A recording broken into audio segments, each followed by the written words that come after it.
யாத்திரையாகமம் 28ஆம் அதிகாரம். உன் சகோதரனாகிய ஆரோன் எனக்கு ஆசாரிய ஊழியம் செய்யும்படிக்கு நீ ஆரோனையும் அவனோடே கூட அவன் குமாரராகிய நாதாப், அபியூ, எலெயாசார், இத்தாமார் என்னும் ஆரோனின் குமாரரையும் இஸ்ரவேல் புத்திரரிலிருந்து பிரித்து உன்னிடத்தில் சேர்த்து கொள்வாயாக. உன் சகோதரனாகிய ஆரோனுக்கு மகிமையும் அலங்காரவுமாய் இருக்கும் பொருட்டு பரிசுத்த வஸ்திரங்களை உண்டு பண்ணுவாயாக. ஆரோன் எனக்கு ஆசாரிய ஊழியம் செய்யத்தக்கதாக அவனை பரிசுத்தப்படுத்தும்படி அவனுக்கு வஸ்திரங்களை உண்டாக்கும் பொருட்டு நான் ஞானத்தின் ஆவியால் நிரப்பின விவேகமான இருதயமுள்ள யாவரோடும் நீ சொல்லுவாயாக. அவர்கள் உண்டாக்க வேண்டிய வஸ்திரங்களாவன: மார்பதக்கமும், ஏபோத்தும், அங்கியும், விசித்திரமான உள்சட்டையும், பாகையும், இடைக்கச்சையுமே. உன் சகோதரனாகிய ஆரோன் எனக்கு ஆசாரிய ஊழியம் செய்யும்படி அவனுக்கும் அவன் குமாரருக்கும் பரிசுத்த வஸ்திரங்களை உண்டு பண்ண வேண்டும். அவர்கள் பொன்னும் இளநீல நூலும் இரத்தாம்பர நூலும் சிவப்பு நூலும் மெல்லிய பஞ்சு நூலும் சேகரிப்பார்களாக. ஏபோத்தை பொன்னினாலும் இளநீல நூலாலும் இரத்தாம்பர நூலாலும் சிவப்பு நூலாலும் திரித்த மெல்லிய பஞ்சு நூலாலும் விசித்திர வேலையாய் செய்ய கடவர்கள். அது ஒன்றாக இணைக்கப்படும் பொருட்டு 2 தோள் துண்டுகளின் மேலும் அதன் 2 முனைகளும் சேர்க்கப்பட வேண்டும். அந்த ஏபோத்தின் மேல் இருக்க வேண்டிய விசித்திரமான கச்சை அந்த வேலைக்கு ஒப்பாகவே பொன்னினாலும் இளநீல நூலாலும் இரத்தாம்பர நூலாலும் சிவப்பு நூலாலும் திரித்த மெல்லிய பஞ்சு நூலாலும் பண்ணப்பட்டு அதனோடே ஏகமாய் இருக்க வேண்டும். பின்னும் நீ 2 கோமேதக கற்களை எடுத்து இஸ்ரவேல் புத்திரரின் நாமங்களை அவைகளில் வெட்டுவாயாக. அவர்கள் பிறந்த வரிசையின்படியே அவருடைய நாமங்களில் 6 நாமங்கள் ஒரு கல்லிலும் மற்ற 6 நாமங்கள் மறு கல்லிலும் இருக்க வேண்டும். இரத்தினங்களில் முத்திரை வெட்டுகிறவர்கள் செய்யும் வேலைக்கு ஒப்பாக அந்த 2 கற்களிலும் இஸ்ரவேல் புத்திரரின் நாமங்களை வெட்டி அவைகளை பொன் குவளைகளில் பதிப்பாயாக.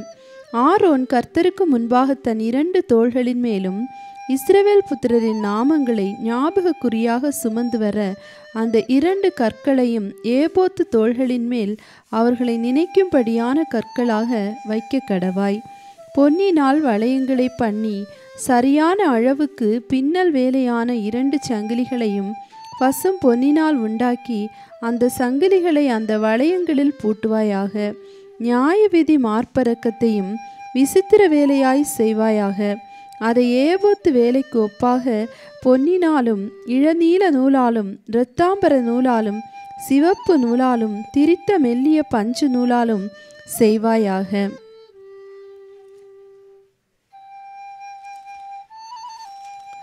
அது சதுரமும் இரட்டையும் 1 ஜான் நீளமும் 1 ஜான் அகலவுமாய் இருக்க வேண்டும்.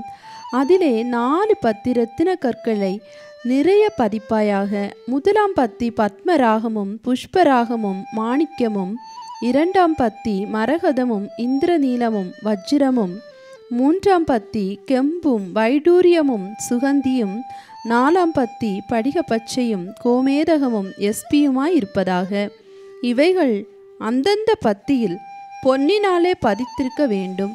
இந்த கற்கள் இஸ்ரவேல் புத்திரருடைய நாமங்களின் படியே 12ம் அவர்களுடைய நாமங்கள் அவைகளில் வெட்டப்பட்டவைகளுமாய் இருக்க வேண்டும்.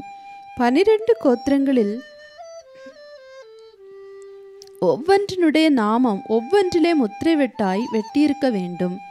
மார்பலக்கத்திற்கு அதன் பக்கங்களிலே பின்னல் வேலையான பசும் பொன் சங்கிலிகளையும் பண்ணி அந்த மார்பரக்கத்திற்கு 2 பொன் வளையங்களையும் பண்ணி அந்த 2 வளையங்களையும் மார்பரக்கத்தின் 2 பக்கங்களிலே வைத்து பொன்னினால் செய்த அந்த பின்னல் வேலையான சங்கிலிகளையும் மார்பரக்கத்தின் பக்கங்களில் இருக்கிற 2 வளையங்களில் மாட்டி அவ்விரண்டு பின்னல் வேலையான சங்கிலிகளின் 2 நுனிகளை ஏபோத்து தோள் துண்டின் மேல் அதன் முன்புறத்தில் இருக்கிற 2 வளையங்களில் மாட்டுவாயாக. நீ 2 பொன் வளையங்களை பண்ணி அவைகளை ஏபோத்தின் கீழ்ப்புறத்திற்கு எதிரான மார்பரக்கத்தினுடைய மற்ற 2 பக்கங்களிலும் அதனுடைய ஓரத்திற்குள்ளாக வைத்து வேறு 2 பொன் வளையங்களை பண்ணி அவைகளை ஏபோத்தின் முன்புறத்து 2 கீழ்ப்பக்கங்களில் அதன் இணைப்புக்கு எதிராகவும் ஏபோத்தின் விசித்திரமான கச்சைக்கு மேலாகவும் வைத்து, மார்பதக்கம் ஏபோத்தின் விசித்திரமான கச்சைக்கு மேலாக இருக்கும்படிக்கும் அது ஏபோத்திலிருந்து நீங்காதபடிக்கும் அதை அதன் வளையங்களால் ஏபோத்து வளையங்களோடே இளநீல நாடாவினால் கட்ட வேண்டும். ஆரோன் பரிசுத்த ஸ்தலத்திற்குள் பிரவேசிக்கும் போது இஸ்ரவேல் புத்திரரின் நாமங்களை தன் இருதயத்தின் மேலிருக்கும் நியாயவிதி மார்பதக்கத்திலே கர்த்தருடைய சன்னிதானத்தில் ஞாபக குறியாக எப்பொழுதும் தரித்து கொள்ள கடவன். நியாயவிதி மார்பதக்கத்திலே ஊரீம் தும்மீம் என்பவைகளை வைப்பாயாக. ஆரோன் கர்த்தருடைய சன்னிதானத்தில் பிரவேசிக்கும் போது அவைகள் அவன் இருதயத்தின் மேல் இருக்க வேண்டும். ஆரோன் தன் இருதயத்தின் மேல் இஸ்ரவேல் புத்திரருடைய நியாய விதியை கர்த்தருடைய சன்னிதானத்தில் எப்பொழுதும் தரித்து கொள்ள வேண்டும். ஏபோத்தின் கீழ் அங்கியை முழுவதும் இளநீல நூலால் உண்டாக்க கடவாய். தலை நுழைகிற அதன் துவாரம் அதன் நடுவில் இருக்கவும், அதன் துவாரத்துக்கு நெய்யப்பட்ட வேலையான ஒரு நாடா சுற்றிலும் இருக்கவும் வேண்டும். அது கிழியாதபடிக்கு மார்க்கவசத்தின் துவரத்துக்கு ஒத்ததாக இருக்க வேண்டும். அதன் கீழோரங்களில் இளநீல நூல், இரத்தாம்பர நூல், சிவப்பு நூல் வேலையால் செய்யப்பட்ட மாதுளம் பழங்களையும் அவைகளுக்கு இடையிடையே சுற்றிலும் பொன்மணிகளையும் அதன் ஓரங்களில் சுற்றிலும் தொங்கும்படி பண்ணி வைக்க வேண்டும். அங்கியின் ஓரங்களில் சுற்றிலும் ஒரு பொன்மணியும் ஒரு மாதுளம் பழமும் ஒரு பொன்மணியும் ஒரு மாதுளம் பழமுமாய் தொங்குவதாக. ஆரோன் ஆராதனை செய்ய கர்த்தருடைய சந்நிதியில் பரிசுத்த ஸ்தலத்துக்குள் பிரவேசிக்கும் போதும் வெளியே வரும்போதும் அவன் சாகாதபடிக்கு அதன் சத்தம் கேட்கப்படும்படி அதை தரித்து கொள்ள வேண்டும். பசும் பொன்னினால் ஒரு பட்டத்தை பண்ணி கர்த்தருக்காக பரிசுத்தம் என்று அதிலே முத்திரை வெட்டாக வெட்டி அது பாதையில் இருக்கும்படி அதை இளநீல நாடாவினால் பாகையின் முகப்பிலே கட்டுவாயாக. இஸ்ரவேல் புத்திரர் தங்கள் பரிசுத்த காணிக்கைகளாக படைக்கும் பரிசுத்த மாணவிகளின் தோஷத்தை ஆரோன் சுமக்கும்படி அது ஆரோனுடைய நெற்றியின் மேல் இருப்பதாக. கர்த்தருடைய சந்நிதியில் அவர்கள் அங்கீகரிக்கப்படும்படி அது எப்பொழுதும் அவன் நெற்றியின் மேல் இருக்க வேண்டும்.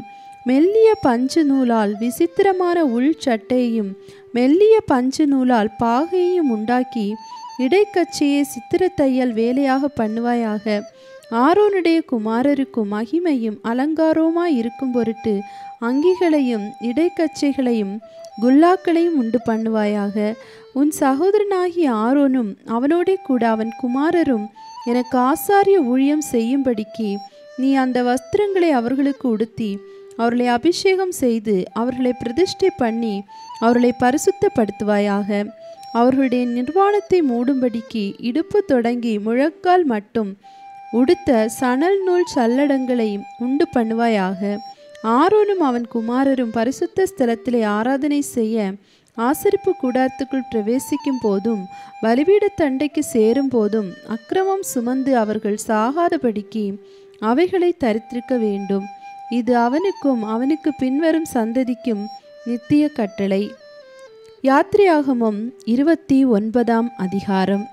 அவர்கள் எனக்கு ஆசாரிய ஊழியம் செய்யும்படி அவர்களை பரிசுத்தப்படுத்தும் பொருட்டு நீ அவர்களுக்கு செய்ய வேண்டியதாவது, ஒரு காளையையும் பழுதற்ற 2 ஆட்டுக்கடாக்களையும் தெரிந்து கொள்வாயாக. புளிப்பில்லா அப்பத்தையும் எண்ணெயிலே பிசைந்த புளிப்பில்லா அதிரசங்களையும் எண்ணெய் பூசப்பட்ட புளிப்பில்லா அடைகளையும் கோதுமையின் மெல்லிய மாவினால் பண்ணி அவைகளை ஒரு கூடையிலே வைத்து கூடையோடே அவைகளையும் காளையையும் 2 ஆட்டுக்கடாக்களையும் கொண்டு வந்து ஆரோனையும் அவன் குமாரரையும் ஆசரிப்பு கூடாரத்தின் வாசல் முன்பாக சேர பண்ணி அவர்களை தண்ணீரினால் கழுவி அந்த வஸ்திரங்களை எடுத்து ஆரோனுக்கு உள்சட்டையையும் ஏபோத்தின் கீழ் அங்கியையும் ஏபோத்தையும் மார்பதக்கத்தையும் தரித்து ஏபோத்தின் விசித்திரமான கச்சையும் அவனுக்கு கட்டி அவன் தலையிலே பாகையையும் வைத்து பரிசுத்த கிரீடத்தை பாகையின் மேல் தரித்து அபிஷேக தைலத்தையும் எடுத்து அவன் தலையின் மேல் வார்த்து அவனை அபிஷேகம் செய்வாயாக. பின்பு அவன் குமாரரை சேர பண்ணி ஆசாரிய ஊழியம் அவர்களுக்கு நித்திய கட்டளையாக இருக்கும்படி அவர்களுக்கும் அங்கிகளை உடுத்துவாயாக. ஆரோனுக்கும் அவன் குமாரருக்கும் இடைக்கச்சிகளை கட்டி அவன் குமாரருக்கு குல்லாக்களையும் தரித்து, இப்படியே ஆரோனையும் அவன் குமாரரையும் பிரதிஷ்டை பண்ணுவாயாக. காளையை ஆசரிப்பு கூடாரத்துக்கு முன்பாக கொண்டு வருவாயாக. அப்பொழுது ஆரோனும் அவன் குமாரரும் தங்கள் கைகளை காளையினுடைய தலையின் மேல் வைக்க கடவர்கள். பின்பு நீ அந்த காளையை ஆசரிப்பு கூடாரத்து வாசல் அண்டையிலே கர்த்தருடைய சன்னிதானத்தில் அடித்து அதன் இரத்தத்தில் கொஞ்சம் எடுத்து உன் விரலினால் பலிபீடத்தின் கொம்புகள் மேல் இட்டு மற்ற இரத்தம் முழுவதையும் பலிபீடத்தின் அடியிலே ஊற்றி குடல்களை மூடிய கொழுப்பு யாவையும் கல்லீரன் மேலுள்ள ஜவ்வையும் 2 குண்டிகாய்களையும் அவைகளின் மேலுள்ள கொழுப்பையும் எடுத்து பலிபீடத்தின் மேல் தகித்து போட்டு காளையின் மாம்சத்தையும் அதன் தோலையும் அதன் சாணியையும் பாளையத்துக்கு புறம்பே அக்கினியால் சுட்டரிக்க கடவாய். இது பாவ நிவாரண பலி. பின்பு அந்த ஆட்டுக்கடாக்கள் ஒன்றை கொண்டு வந்து நிறுத்துவாயாக. அதனுடைய தலையின் மேல் ஆரோனும் அவன் குமாரரும் தங்கள் கைகளை வைக்க கடவர்கள். அந்த கடாவை அடித்து அதன் இரத்தத்தை பிடித்து பலிபீடத்தின் மேல் சுற்றிலும் தெளித்து ஆட்டுக்கடாவை சந்து சந்தாக துண்டித்து அதன் குடல்களையும் அதன் தொடைகளையும் கழுவி அவைகளை அந்த துண்டங்களின் மேல் அதன் தலையின் மேலும் வைத்து ஆட்டுக்கடா முழுவதையும் பலிபீடத்தின் மேல் தகித்து விடுவாயாக. இது கர்த்தருக்கு செலுத்தும் சர்வாங்க தகன பலி. இது சுகந்த வாசனையும் கர்த்தருக்கு செலுத்தும் தகன பலியுமாயிருக்கும். பின்பு மற்ற ஆட்டுக்கடாவையும் கொண்டு வந்து நிறுத்துவாயாக. அதனுடைய தலையின் மேல் ஆரோனும் அவன் குமாரரும் தங்கள் கைகளை வைக்க கடவர்கள். அப்பொழுது அந்த கடாவை அடித்து அதன் இரத்தத்தில் கொஞ்சம் எடுத்து ஆரோனின் வலது காது மடலிலும் அவன் குமாரரின் வலது காது மடலிலும் அவர்கள் வலது கையின் பெருவிரலிலும் அவர்கள் வலது காலின் பெருவிரலிலும் இட்டு மற்ற இரத்தத்தை பலிபீடத்தின் மேல் சுற்றிலும் தெளித்து பலிபீடத்தின் மேல் இருக்கும் இரத்தத்திலும் அபிஷேக தைலத்திலும் கொஞ்சம் எடுத்து ஆரோனும் அவன் வஸ்திரங்களும் அவனுடைய குமாரரும் அவர்களுடைய வஸ்திரங்களும் பரிசுத்தமாக்கப்படும்படி அவன் மேலும் அவன் வஸ்திரங்கள் மேலும் அவனுடைய குமாரர் மேலும் அவருடைய வஸ்திரங்கள் மேலும் தெளிப்பாயாக. அந்த ஆட்டுக்கடா பிரதிஷ்டையின் ஆட்டுக்கடா ஆனதால் அதிலுள்ள கொழுப்பையும் வாலையும் குடல்களை மூடிய கொழுப்பையும் கல்லீரன் மேலுள்ள ஜவ்வையும் 2 குண்டிக்காய்களையும் அவைகளின் மேலுள்ள கொழுப்பையும் வலது பக்கத்து முன்னந்தொடையையும் கர்த்தருடைய சன்னிதானத்தில் வைத்திருக்கிற புளிப்புள்ள அப்பங்கள் உள்ள கூடையில் ஒரு அப்பத்தையும் எண்ணெயிட்ட அப்பமாகிய ஒரு அதிரசத்தையும் ஒரு அடையையும் எடுத்து அவைகள் எல்லாவற்றையும் ஆரோனின் உள்ளங்கைகளிலும் அவன் குமாரரின் உள்ளங்கைகளிலும் வைத்து அவைகளை கர்த்தருடைய சன்னிதானத்தில் அசைவாட்டப்படும் காணிக்கையாக அசைவாட்டி பின்பு அவைகளை அவர்கள் கைகளிலிருந்து எடுத்து பலிபீடத்தின் மேல் சர்வாங்க தகன பலியோடு வைத்து கர்த்தருடைய சன்னிதானத்தில் சுகந்த வாசனையாக தகிக்க கடவாய். இது கர்த்தருக்கு செலுத்தப்படும் தகன பலி. ஆரோனுடைய பிரதிஷ்டை நாட்டுக்கடாவிலே மார்க்கண்டத்தை எடுத்து அதை கர்த்தருடைய சன்னிதானத்தில் அசைவாட்டப்படும் காணிக்கையாக அசைவாட்ட கடவாய். அது உன் பங்காயிருக்கும். மேலும் ஆரோனுடைய பிரதிஷ்டைக்கும் அவன் குமாரருடைய பிரதிஷ்டைக்கும் நியமித்த ஆட்டுக்கடாவின் அசைவாட்டப்படுகிற மார்க்கண்டத்தையும் ஏறெடுத்து படைக்கப்படுகிற முன்னந்தொடையையும் பரிசுத்தப்படுத்துவாயாக. அது ஏறெடுத்து படைக்கிற படைப்பானதினால் இஸ்ரவேல் புத்திரர் பலியிடுகிறவைகளில் அவைகளே நித்திய கட்டளையாக ஆரோனையும் அவன் குமாரரையும் சேர்வதாக. இஸ்ரவேல் புத்திரர் கர்த்தருடைய சன்னிதானத்தில் ஏறெடுத்து படைக்கிற சமாதான பலிகளில் அவைகளை ஏறெடுத்து படைக்கும் படைப்பாய் இருக்க வேண்டும். ஆரோனின் பரிசுத்த வஸ்திரங்கள் அவனுக்கு பின் அவனுடைய குமாரரை சேரும். அவர்கள் அவைகளை உடுத்தி கொண்டு அபிஷேகம் பண்ணப்பட்டு பிரதிஷ்டையாக்கப்படுவார்கள். அவனுடைய குமாரரில் அவன் பட்டத்திற்கு வருகிற ஆசாரியன் பரிசுத்த ஸ்தலத்தில் ஆராதனை செய்வதற்கு ஆசரிப்பு கூடாரத்தில் பிரவேசிக்கும் போது அவைகளை 7 நாள் மட்டும் உடுத்திக்கொள்ள கடவன். பிரதிஷ்டை நாட்டுக்கடாவை கொண்டு வந்து அதன் மாம்சத்தை பரிசுத்த இடத்தில் வேவிப்பாயாக. அந்த ஆட்டுக்கடாவின் மாம்சத்தையும் கூடையில் இருக்கிற அப்பத்தையும் ஆரோனும் அவன் குமாரரும் ஆசரிப்பு கூடாரத்தின் வாசலிலே புசிக்க கடவர்கள். அவர்களை பிரதிஷ்டை பண்ணி பரிசுத்தப்படுத்தும் பொருட்டு அவைகளால் பாவ நிவர்த்தி செய்யப்பட்டபடியால் அவைகளை அவர்கள் புசிக்க கடவர்கள்.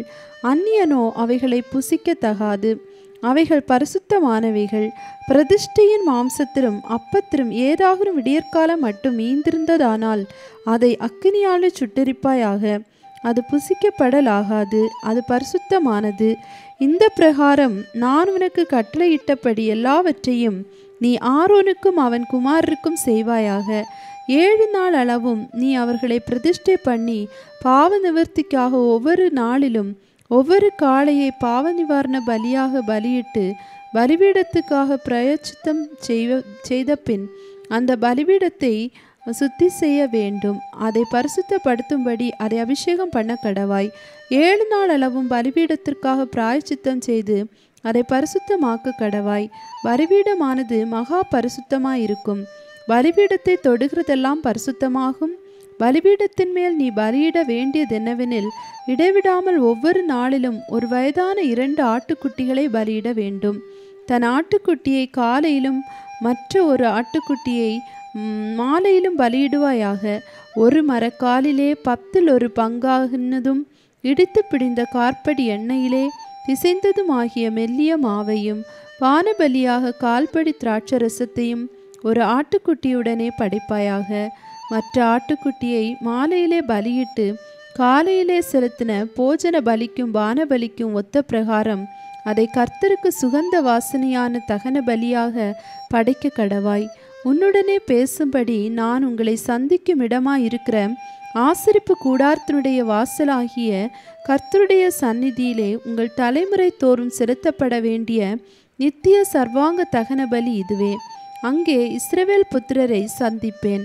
அந்த ஸ்தலம் என்னுடைய மகிமையினால் பரிசுத்தமாக்கப்படும். ஆசரிப்பு கூடாரத்தையும் பலிபீடத்தையும் நான் பரிசுத்தமாக்குவேன். எனக்கு ஆசாரிய ஊழியம் செய்யும்படிக்கு ஆரோனையும் அவன் குமாரரையும் பரிசுத்தப்படுத்தி இஸ்ரவேல் புத்திரரின் நடுவே நான் வாசம் பண்ணி அவர்களுக்கு தேவனாயிருப்பேன். தங்கள் நடுவே நான் வாசம் பண்ணும்படி தங்களை எகிப்து தேசத்திலிருந்து புறப்பட பண்ணின நான் தங்கள் தேவனாகிய கர்த்தர் என்று அவர்கள் அறிவார்கள். நானே அவர்கள் தேவனாகிய கர்த்தர். யாத்திரையாகமம் 30ஆம் அதிகாரம். தூபம் காட்டுகிறதற்கு ஒரு தூப பீடத்தையும் சித்திம் மரத்தினால் உண்டாக்குவாயாக. அது 1 முழ நீளமும் 1 முழ அகலவுமான சதுரமும் 2 முழ உயரவுமாய் இருக்க வேண்டும். அதன் கொம்புகள் அதனோடு ஏகமாய் இருக்க வேண்டும். அதன் மேற்புறத்தையும் சுற்றுப்புறத்தையும் அதன் கொம்புகளையும் பசும்பொன் தகட்டால் மூடி சுற்றிலும் அதற்கு பொன் திறனையை உண்டு பண்ணி அந்த திறனையின் கீழ் அதன் 2 பக்கங்களிலும் அதை சுமக்கும் தண்டுகளின் இடங்களாகிய அதன் 2 பக்கத்து 2 மூலைகளிலும் 2 பொன் வளையங்களை உண்டாக்குவாயாக. அந்த தண்டுகளையும் சித்தி மரத்தால் பண்ணி அவைகளையும் பொன் தகட்டால் மூடக்கடவாய்.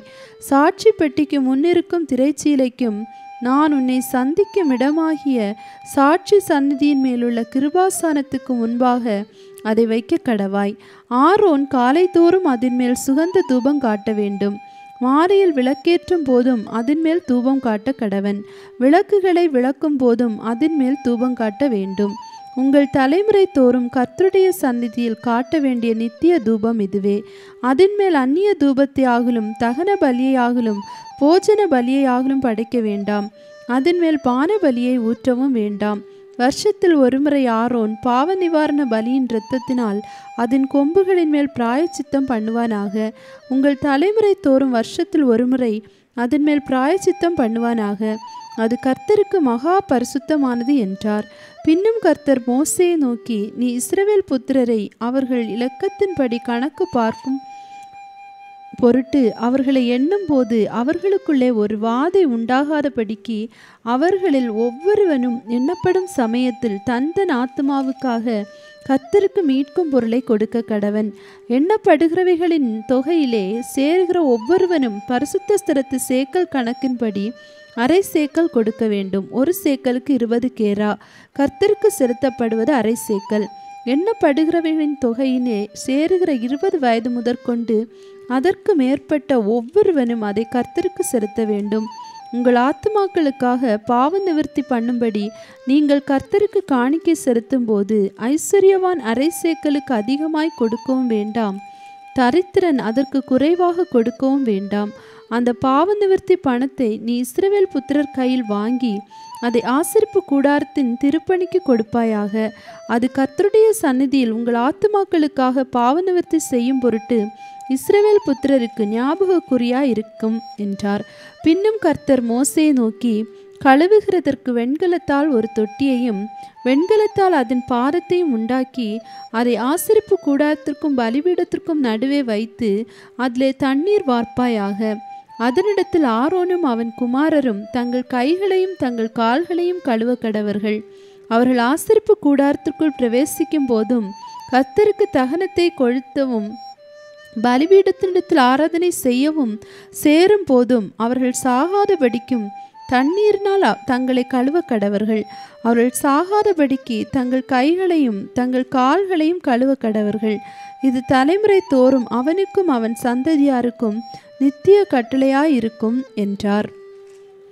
பின்னும் கர்த்தர் மோசேயை நோக்கி, மேன்மையான சுகந்த வர்க்கங்களாகிய சுத்தமான வெள்ளைப்போளத்தின் பரிசுத்த ஸ்தலத்தின் சேக்கரின்படி 500 சேக்கல் இடையையும் சுகந்த கருவாப்பட்டையிலே அது பாதியாகிய 250 சேக்கல் இடையையும் சுகந்த வசம்பில் 250 சேக்கல் இடையையும் லவங்கப்பட்டையில் 500 சேக்கல் இடையையும் ஒலிவ எண்ணெயில் 1 குடம் எண்ணெயையும் எடுத்து அதனால் பரிமள தைலக்காரன் செய்வது போல கூட்டப்பட்ட பரிமள தைலமாகிய சுத்தமான அபிஷேக தைலத்தை உண்டு பண்ணுவாயாக.